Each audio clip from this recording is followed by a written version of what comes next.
దేశవ్యాప్త సమ్మెలో భాగంగా రామగుండం రైల్వే కాంట్రాక్టు కార్మికులు స్టేషన్ ఎదుట ధర్నా చేయడం జరిగింది. ఈ సందర్భంగా నాయకులు మాట్లాడుతూ కేంద్రంలోని మోదీ ప్రభుత్వం కార్మికులు పోరాడి సాధించుకున్న కార్మిక చట్టాలను రద్దు చేసి 4 లేబర్ కోడ్లను తీసుకువచ్చింది. కార్మికులకు ఎలాంటి హక్కులు లేకుండా చేసి కార్మికుల్ని యజమానులకు కట్టు బానిసలుగా మార్చే కుట్రలు చేస్తోంది. లేబర్ కోడ్ల అమలు కార్మిక వర్గం సహించదని 4 లేబర్ కోడ్స్ రద్దు చేయాలని, కనీస వేతనం 26,000 నిర్ణయించాలని, ప్రభుత్వ రంగ సంస్థల ప్రైవేటీకరణ నిలిపివేయాలని, కనీస పెన్షన్ 9,000 రూపాయలు నిర్ణయించాలని, రైల్వే కాంట్రాక్ట్ అన్ని విభాగాల కార్మికులకు బోనస్ అమలు చేయాలని, జియో ప్రకారంగా వేతనాలు చెల్లించాలని, బ్యాంకు ద్వారా వేతనాలు చెల్లించాలని డిమాండ్ చేశారు. అలాగే కుందనపల్లి ఐఓసీఎల్ డిపో వద్ద కాంట్రాక్ట్ కార్మికులు, డ్రైవర్లు, క్లీనర్లు నల్ల బ్యాడ్జీలు ధరించి నిరసన తెలియజేయడం జరిగింది. ఈ కార్యక్రమంలో సిఐటియు జిల్లా కోశాధికారి ఎం రామాచారి, ఉపాధ్యక్షులు ఎన్ భిక్షపతి, ఐఓసీఎల్ నాయకులు ఆలేటి మోహన్, పేరం రవీందర్, డి సతీష్ మరియు రైల్వే యూనియన్ నాయకులు బొంకూరు మహేష్, ఎండి యాసిన్, జ్యోతి, రాధిక, కట్ట స్వామి, వినోద్, లలు నాయక్ పాల్గొన్నారు. ఈరోజు పిలుపునిచ్చాయి. ముఖ్యంగా కార్మిక వర్గం పోరాటం సాధించుకున్న కార్మిక చట్టాలని మొత్తం రద్దు చేసి 4 లేబర్ కోడ్లు తీసుకొచ్చింది. ఈ 4 లేబర్ కోడ్ అమలులోకి వస్తే కార్మిక వర్గం మొత్తం కట్టుబాటులుగా మారి యజమానులకు అనుకూలంగా ఈ విధాలు ఉన్నాయి. వీటి రద్దు చేసేంత వరకు కార్మిక వర్గం పోరాడాలని చెప్పి పిలిపిస్తున్నాం. అలాగే ఇప్పటివరకు మోడీ ప్రభుత్వం అనేక ప్రభుత్వ రంగ సంస్థలు ప్రైవేటీకరణిస్తూ బడా పెట్టుబడిదారులకు దారదస్తం చేస్తున్నది. ఈ ప్రభుత్వ రంగ సంస్థల ప్రైవేటీకరణ ఆపివేయాలి. అలాగే దాదాపుగా 2027లో 17లో విడుదల చేసిన జీవోలు ఇప్పటివరకు విడుదల చేయట్లేదు. పెండింగ్లో ఉన్న జీవో విడుదల చేస్తూ కనీస వేతనం 26,000 నిర్ణయించాలి. అలాగే ఇప్పుడున్న పెన్షన్ విధానానికి మార్చి కనీస పెన్షన్ 9,000 రూపాయలు ఇవ్వాలి. అట్లాగే ఇదైతే రైల్వే కార్మికులకు అనేక రంగాల్లో జీవోలు అమలు కావడం లేదు, బోనస్ అమలు కావడం లేదు. అలాగే పెండింగ్లో ఉన్న ఇప్పుడు వాళ్ళకి ఏదైతే అగ్రిమెంట్లో లేదో అని అమలు చేయట్లేదు బోనస్లు. వెంటనే రైల్వే కార్మికులందరికీ బోనస్ అమలు చేయాలి. అట్లాగే జీవో ప్రకారంగా వేతనాలు దరిద్రంగా 250-300 రూపాయలు ఇచ్చే పరిస్థితి ఉన్నది. మరి కింది నుంచి పైదా కూడా ఈ అవినీతి దోపిడీ జరుగుతుంది రైల్వే రంగంలో. భవిష్యత్తులో జీవో ప్రకారం అమలు కానైతే రైల్వే రంగంలో మొత్తం రైల్వే భవన్ ముందు సికింద్రాబాద్లో పెద్ద మొత్తంలో కార్మిక వర్గాన్ని ఏకం చేసి ధర్నా చేస్తామని చెప్పి తెలియజేస్తూ ఈ జీవో అమలు చేసే విధంగా లేబర్ కోడ్ రద్దే విధంగా కార్మిక వర్గం భవిష్యత్తులో పోవడానికి సిద్ధంగా అని చెప్పి సిఐటి పిలుపునిస్తుంది. ఈ సమ్మెలో పాల్గొంటున్న ఈ నిరసన కార్యక్రమంలో పాల్గొంటున్న కార్మిక సోదరులకి సిఐటి జిల్లా తరఫున ధన్యవాదాలు.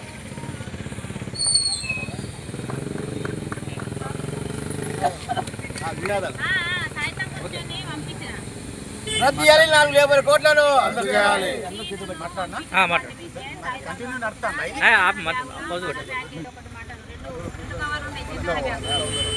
ఈరోజు దేశవ్యాప్తంగా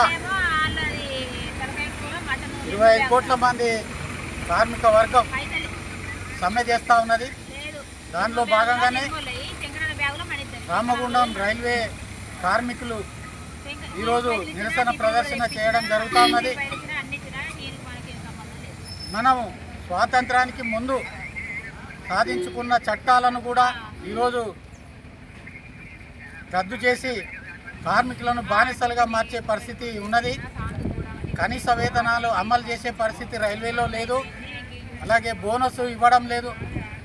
అంతేకాకుండా ఇప్పటికీ పని గంటలను 8 గంటల పని దినాన్ని అమలు చేసే పరిస్థితి లేదు. ఇటువంటి పరిస్థితులు ఉన్నాయి. ఇది మూలిగే నక్కం మీద తాటిపండు పడ్డట్టుగా ఒక దిక్కు ట్రేడ్ యూనియన్లు అన్నీ పని గంటలు తగ్గించాలి, వేతనాలు పెంచాలి, కనీస వేతనాలు 26,000 చేయాలి, కార్మిక చట్టాలు కాపాడాలి, పిఎఫ్, ఈఎస్ఐ లాంటి సంక్షేమ పథకాలు కార్మిక వర్గాన్ని అందరికీ వర్తింపజేయాలి. ఇట్లా డిమాండ్లతోని ఒక దిక్కు మనం ఆందోళనలు చేస్తూ ఉంటే మరొక పక్కన పని గంటలు పెంచుతూ రాష్ట్ర ప్రభుత్వాలు జీవోలు విడుదల చేయడం జరుగుతున్నది. తెలుగు రాష్ట్రాలైన ఆంధ్రప్రదేశ్లో చంద్రబాబు ప్రభుత్వం, తెలంగాణలో ఉన్న రేవంత్ రెడ్డి ప్రభుత్వం 8 గంటల పని దినాన్ని 10 గంటలు చేసిండ్రు. 6 గంటలకు ఒకసారి అరగంట రెస్ట్ ఇచ్చి చేయాలని అంటారు. అంటే ఇది అశ్వత్థామ అత నరపుంజర అన్నట్టుగా ఉన్నది. 8 గంటలు 48 గంటలు వారంలో అంటారు, 10 గంటలు ఒక దగ్గర అంటారు.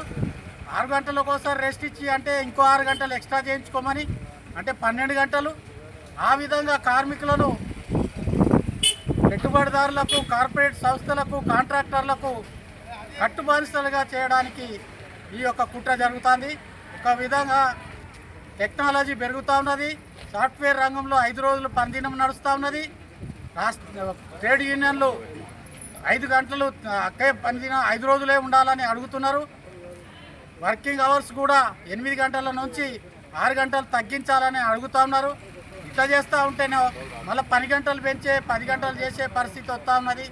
సో ఇది కేవలం ప్రజాపాలన కాదు, ఇది కార్పొరేట్లు పెట్టుబడిదారులకు అనుకూలంగా చేసే పెట్టుబడిదారులకు అనుకూల ప్రభుత్వాలు ఈరోజు ఉన్నాయి.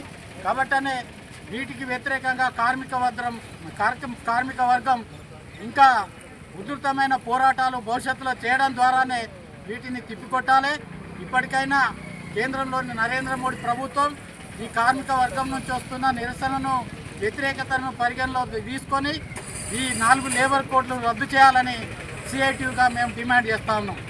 సిఐటియు జిందాబాద్ జిందాబాద్.